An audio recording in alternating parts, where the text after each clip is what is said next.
Hey, Reddit. I'm not really sure why I'm posting this, but I guess I need to get it off my chest. Maybe you'll have some advice or just a fresh perspective. Anyway, here's my story.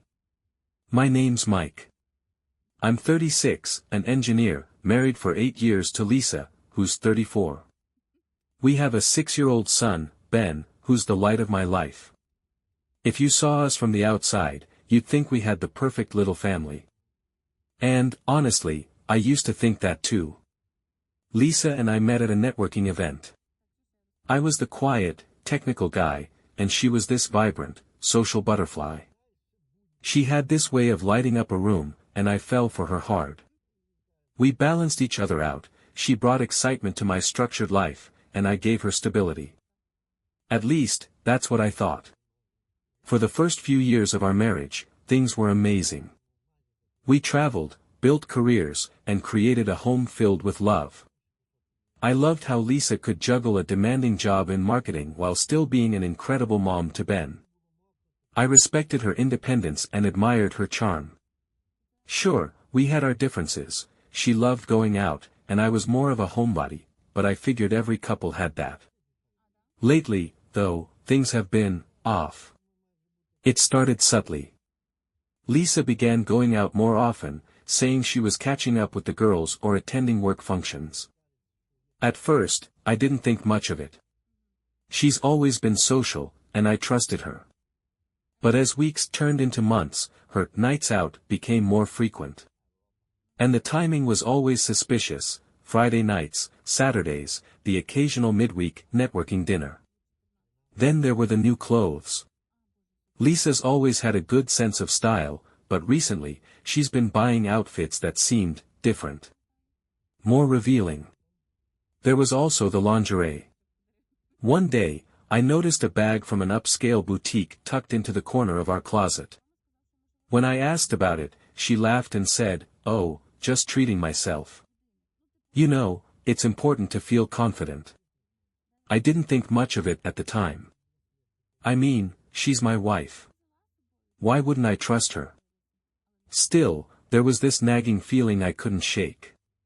She'd become distant, not in a big, dramatic way, but in all the little ways that only someone who knows her as well as I do would notice.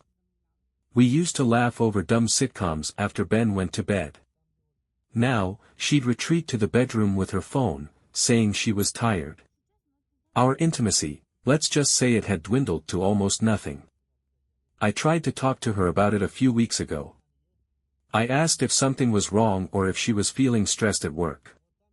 She brushed it off, saying everything was fine and that I was overthinking. "It's just a busy time of year," she said. But I know her. The way she avoided eye contact and fidgeted with her phone while we talked told me there was more she wasn't saying. Ben started to notice, too. He asked me last weekend why mommy always goes out. I told him she's busy with work stuff, but it killed me to see the confusion on his face.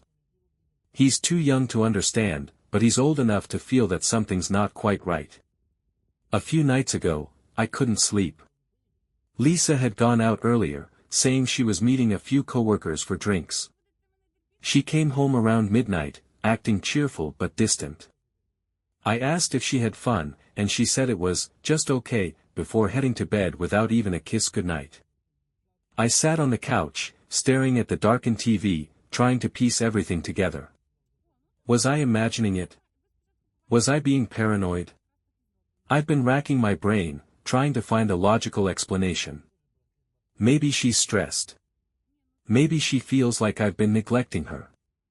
I admit, I've been busy with work lately, but I always make time for family. Every Friday, we have movie night with Ben. Every Sunday, I cook breakfast while Lisa sleeps in. I've tried to be present, supportive, and attentive. But something's changed in her, and I don't know how to fix it if she won't tell me what's wrong. It's not just her behavior at home either. Her phone's been glued to her hand more than usual. She always flips it face down when she sets it on the table, and she's become weirdly protective of it. The other day, I asked to borrow her phone to look something up because mine was charging. She hesitated for a split second before handing it over, saying, "Sure, but don't snoop, Mr. Detective." She laughed like it was a joke, but the way she watched me out of the corner of her eye made my stomach churn. Maybe I'm overthinking. Maybe it's all innocent. Or maybe it's not. I don't want to believe Lisa could ever betray me. She's my wife, the mother of my child, the person I thought I'd grow old with. But I can't shake the feeling that something's happening right in front of me and I'm too blind, or too scared, to see it. That's why I'm here. I need advice. How do I approach her without sounding accusatory? Should I even bring it up again, or am I just imagining things? I want to trust her. I do trust her. But trust doesn't erase that nagging voice in the back of my mind telling me that our perfect life might not be so perfect anymore. A week ago, if you had told me my wife could ever betray me, I would have laughed in your face. That's the kind of trust one had in Lisa. I believed in her, in us. But last Saturday, everything changed, and I still can't wrap my head around it. It started with Rob. Rob's been my best friend since high school. He's the guy who helped me fix my first car and who stood beside me as my best man when Lisa and I got married. He's like a brother to me. So when he showed up at my place unannounced, looking like he'd seen a ghost, I knew something was up. "Mike, man, we need to talk," he said, barely making it through the front door before starting to pace. His hands were jammed in his hoodie pockets, and he avoided my eyes. "Okay, what's going on?" I asked, trying to keep it light. "You're acting like you killed someone." Rob stopped pacing and finally looked at me, his face pale. "It's about Lisa." I froze. My stomach flipped, but I forced a laugh. "What about her?" Rob rubbed the back of his neck, glancing at the kitchen where Ben was finishing a snack. "Can we talk outside?" Now my chest felt tight. I followed him onto the porch, shutting the door behind us. The crisp evening air didn't do much to cool the heat rising in my face. "What is it?" I demanded. "Spit it out." Rob hesitated, then blurted it out like ripping off a Band-Aid. "I saw Lisa at a party last weekend." I frowned. "Yeah, she said she was at a work thing." "No, Mike." Rob's voice was low, but his words hit me like a sledgehammer. "It wasn't a work thing. It was a swinger party." I stared at him, waiting for the punchline. When it didn't come, I burst out laughing. "You've got to be kidding me. Lisa? My Lisa? At a swinger party? Come on, Rob. That's insane." "I'm not joking," Rob said firmly. "I didn't even know she'd be there.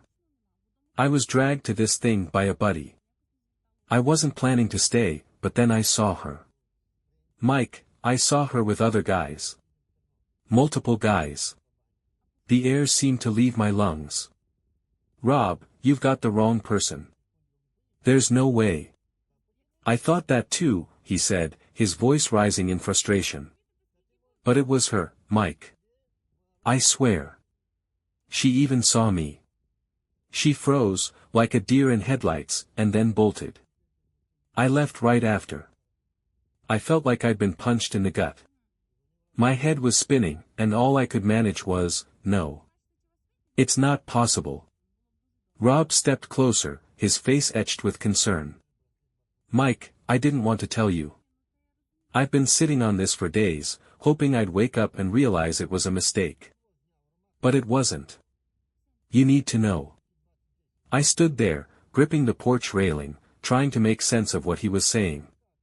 It felt absurd, like some twisted prank. Lisa and I had our issues, sure, but this? No way. Finally, I managed to say, "I don't believe you." "Then don't take my word for it," Rob said, his voice softening. "Talk to her. Or look into it yourself." "But Mike, something's not right." He left shortly after, leaving me alone on the porch, staring at the streetlights and replaying his words over and over in my head. That night, Lisa acted like nothing was out of the ordinary. She helped Ben with his homework, laughed at one of his silly jokes, and kissed him goodnight before heading upstairs. I followed her about an hour later, but I couldn't sleep. Her even breathing beside me felt like a mockery of my turmoil. By 2 a.m., curiosity, or maybe paranoia, got the better of me.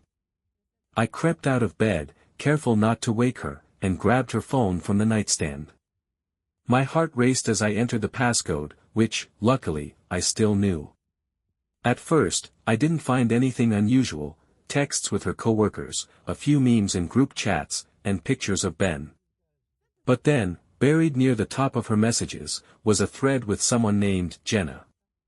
The preview read, "Last Saturday was wild. Can't wait for next week's lineup." My hands trembled as I opened the conversation. It was short, but every word felt like a dagger. "Jenna, you were on fire last weekend, girl. I don't know how you do it. Can't wait for next Saturday. Same time. Lisa, thanks, huh. It was a blast. I'll confirm later this week, winky face." I stared at the screen, my heart pounding so loudly I thought it might wake her. What lineup? What did Jenna mean by "on fire"? My mind raced, connecting dots I didn't want to see. I scrolled up, finding an earlier exchange that made my stomach drop. "Jenna, don't forget the red one, winky face.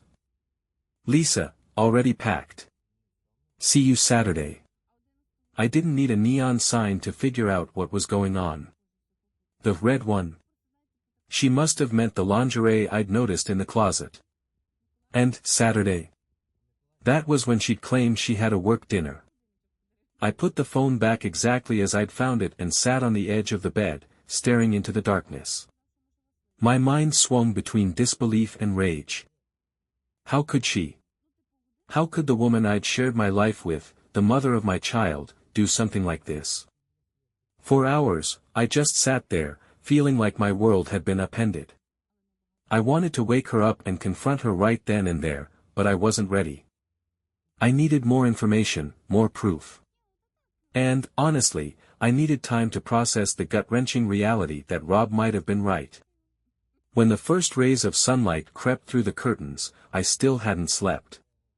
Lisa stirred beside me, stretching and yawning like it was any other morning. She smiled at me, her eyes bright and cheerful. "Morning," she said softly.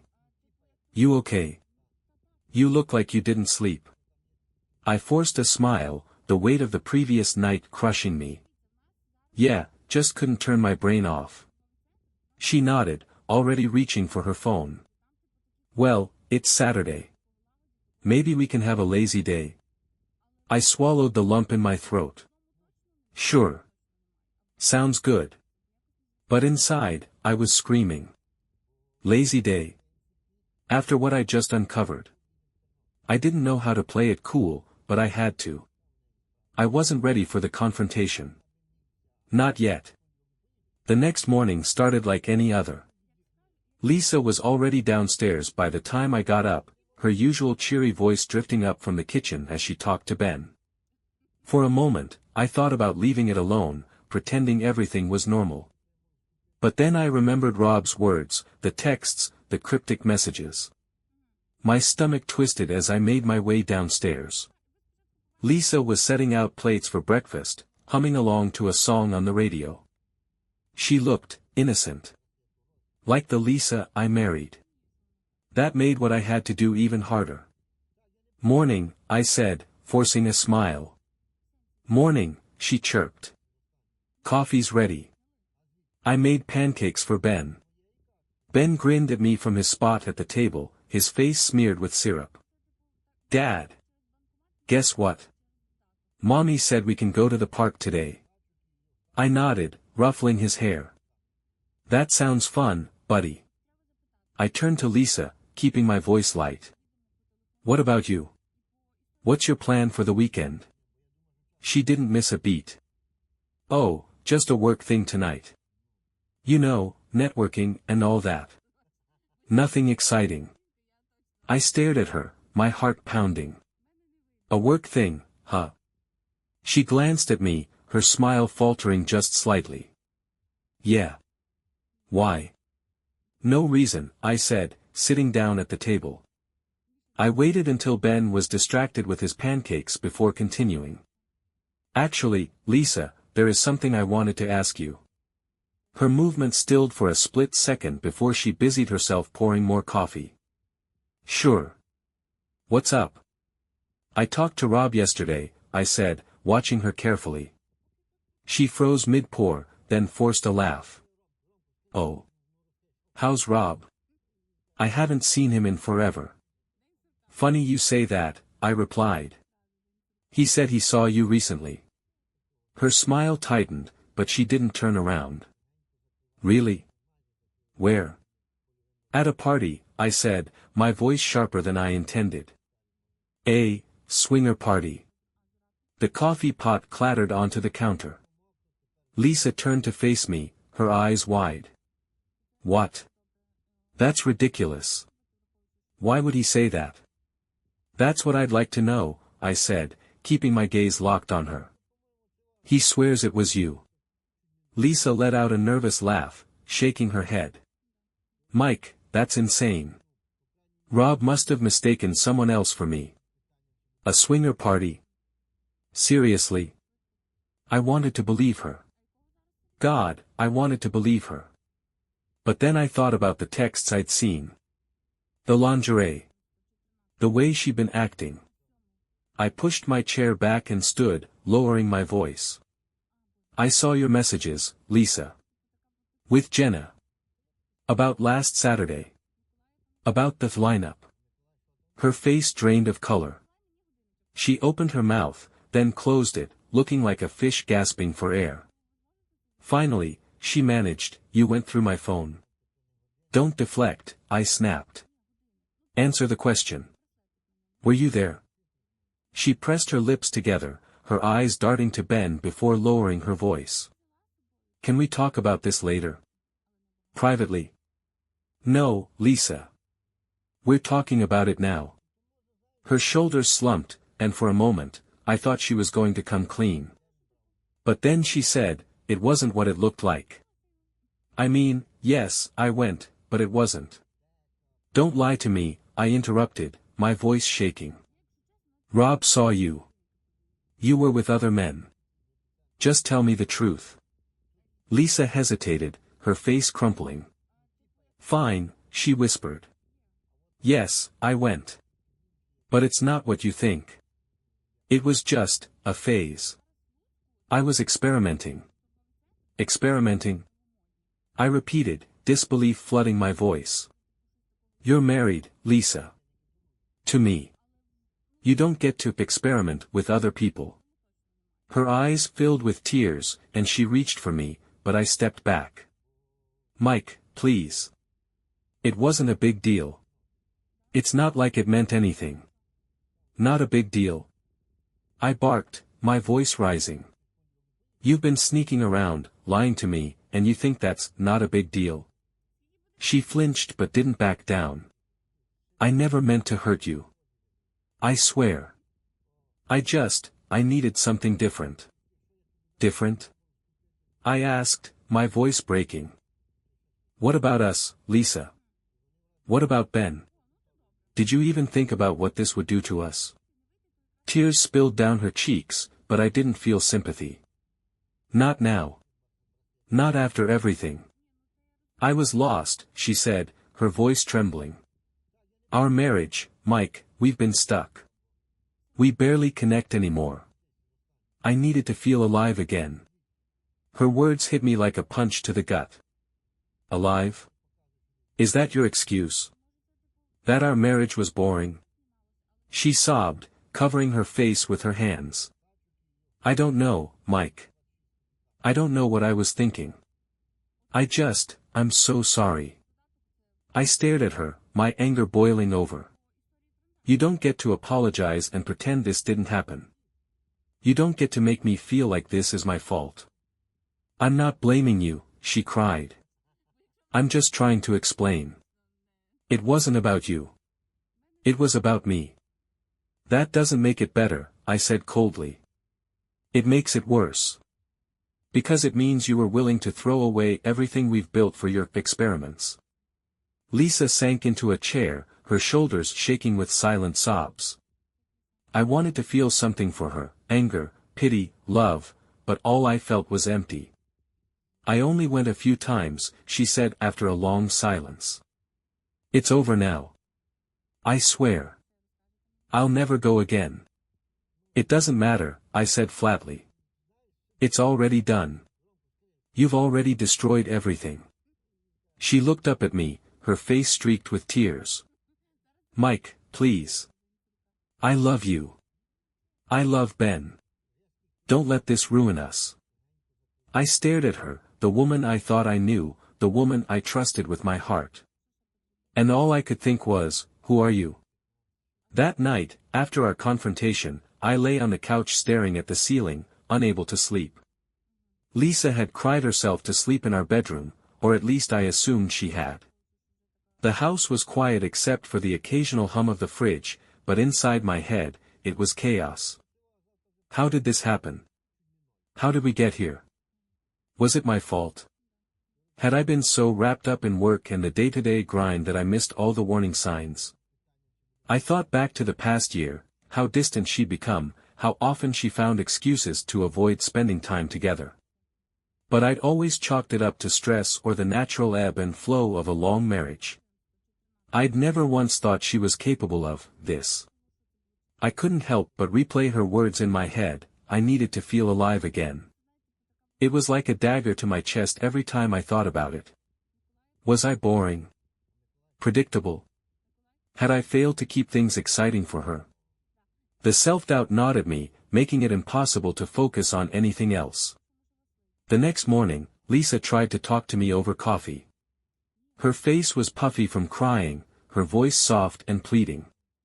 Mike, we need to talk, she said, sitting across from me at the kitchen table. I'm not ready, I said, not looking at her. I need time to process.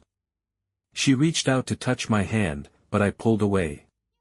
Her touch, once comforting, now felt like a lie. Please, Mike, she said, her voice breaking.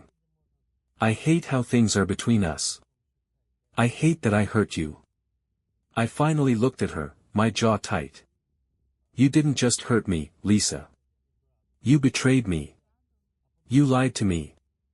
You put our marriage, and our family, at risk for what? A thrill? An experiment? She winced, tears welling in her eyes again. I know I messed up. I know I was selfish. But it wasn't about you, it was about me. I was trying to figure out who I am, what I want. Who you are. I interrupted, my voice rising. You're a wife. A mother. You're supposed to be my partner, Lisa. Not someone who sneaks around behind my back, exploring herself at swinger parties. She flinched like I'd slapped her. I never stopped loving you, Mike, she said quietly. I know it's hard to believe, but it's true. I got lost.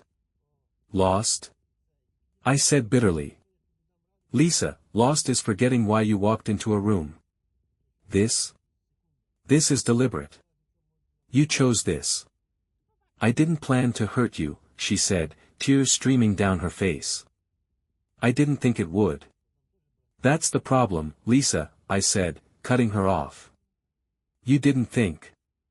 Not about me, not about Ben, not about anyone but yourself. She broke down sobbing, but I couldn't bring myself to comfort her. Instead, I grabbed my keys and walked out, leaving her alone at the table. I drove aimlessly for a while, the weight of everything crushing me. Eventually, I found myself at Rob's place. I didn't even call ahead, I just knocked on his door, hoping he'd be home. When he answered, he took one look at my face and stepped aside. Come in. We sat in his living room, a beer in my hand that I barely tasted. For a long time, I just stared at the floor, trying to find the words. She admitted it, I finally said. Rob's eyes widened. She admitted to the party. I nodded. She said it was just a phase, that it didn't mean anything. That she needed to feel alive. I laughed bitterly. Alive. Can you believe that? Rob shook his head, his expression dark. Unbelievable. I'm sorry, man. I can't imagine how you're feeling right now. How am I supposed to feel? I said, my voice cracking. Angry? Devastated? Stupid? I trusted her, Rob. I thought we were solid. I thought I knew her. You're not stupid, Mike, Rob said firmly. She's the one who messed up, not you. I looked at him, my eyes stinging. Maybe I missed the signs. Maybe I wasn't paying enough attention. Maybe. Don't do that, Rob interrupted. Don't blame yourself for her choices. Cheating is cheating, Mike. Swinger party or not. She knew what she was doing. She knew the risks. She chose to do it anyway. I nodded, but his words didn't ease the ache in my chest. I just don't know what to do now, I admitted. I can't unsee what I've seen. I can't unknow what I know. But, she's still the mother of my kid. Do I just throw it all away? Rob leaned forward, resting his elbows on his knees. That's up to you, man. But you have to ask yourself, can you ever trust her again? Because without trust, there's no marriage. His words hung heavy in the air. Could I trust her again? Could I ever look at her without seeing the lies, the betrayal? Right now, the answer felt like a resounding no. By the time I got home, the house was quiet. Lisa was sitting on the couch, her face pale and her eyes red from crying. She looked up when I walked in, hope flickering in her gaze. Did you think about what I said? She asked hesitantly. Yeah, I said, my voice flat. I thought about it. And I still don't understand how you could do this to us. To me. To Ben. Her lip quivered, but she didn't speak. I don't know if I can do this, Lisa, I continued. I don't know if I can move past this. I don't even know if I want to. Her breath hitched, and she reached for me, but I stepped back. I need time, I said. Time to figure out what I want. Because right now, I don't even know who you are anymore. She nodded, tears streaming down her face. I'll do whatever it takes, Mike, she whispered. Anything. Just please, don't give up on us. But as I walked upstairs to the guest room, shutting the door behind me, I couldn't help but wonder, was there even an us left to save? The days following the confrontation were the hardest of my life.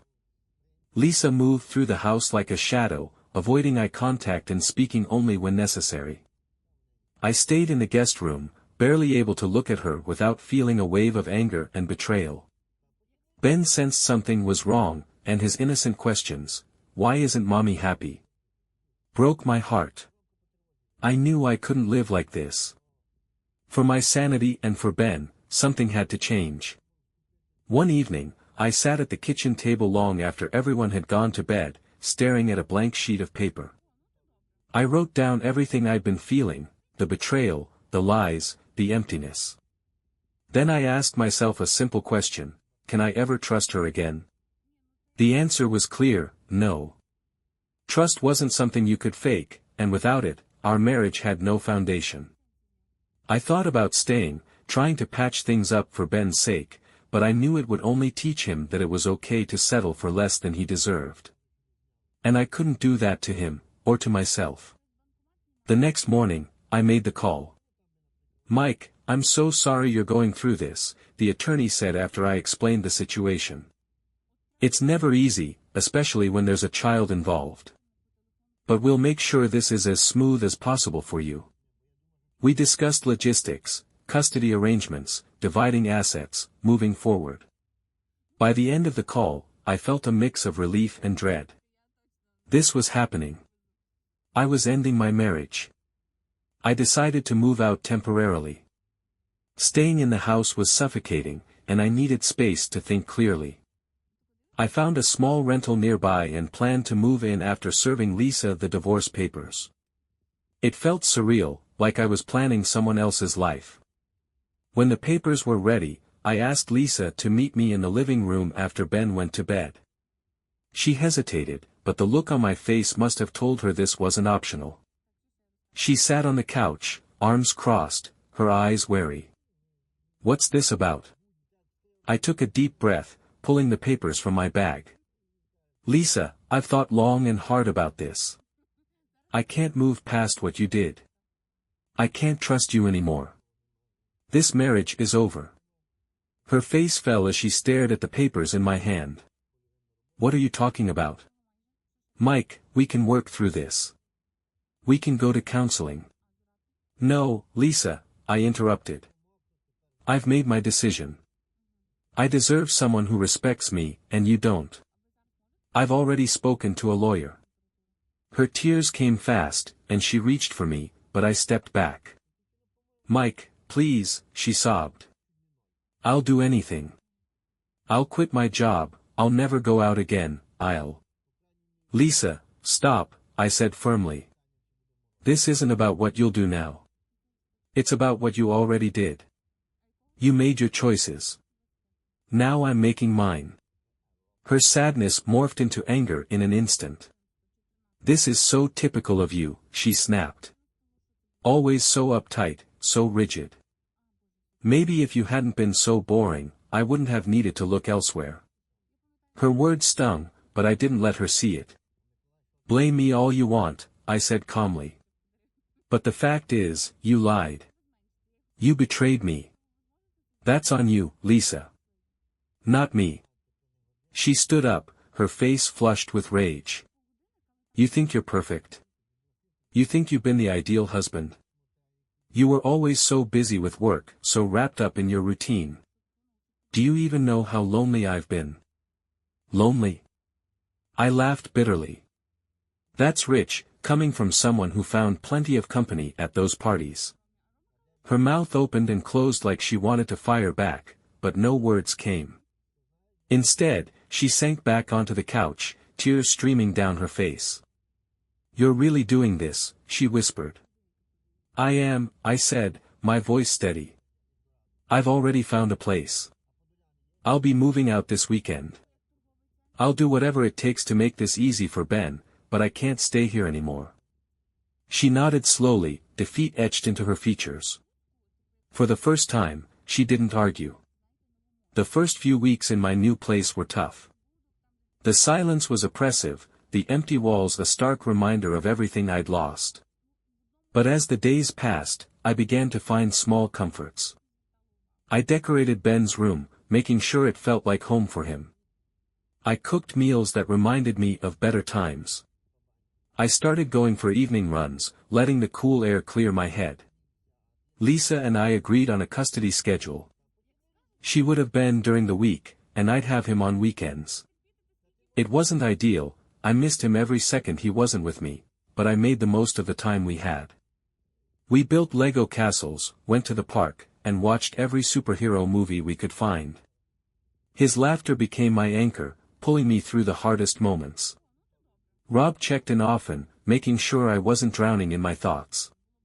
"You did the right thing, Mike," he said one night over a beer. "It's better to be alone than to stay in something that's broken. Especially for Ben." He was right.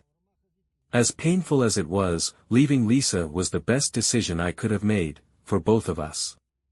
Staying would have only prolonged the misery. One evening, after putting Ben to bed, I sat on the couch and reflected on everything that had happened. I thought about Lisa, about the woman I fell in love with and the woman she became. I thought about the signs I missed, the choices she made, and the pain we both endured. And then, I thought about what I'd learned. I realized I'd spent so much of our marriage trying to make Lisa happy, trying to fix things, that I'd lost sight of myself. Her betrayal forced me to confront the uncomfortable truth: I deserved better. I deserved respect, honesty, and love. I wasn't sure what the future held, but I knew one thing: I wouldn't let this define me. I would rebuild my life for myself and for Ben, creating a stable, loving environment where he could thrive. And maybe, someday, I'd find someone who truly valued me. But for now, I was focused on healing, on moving forward one step at a time.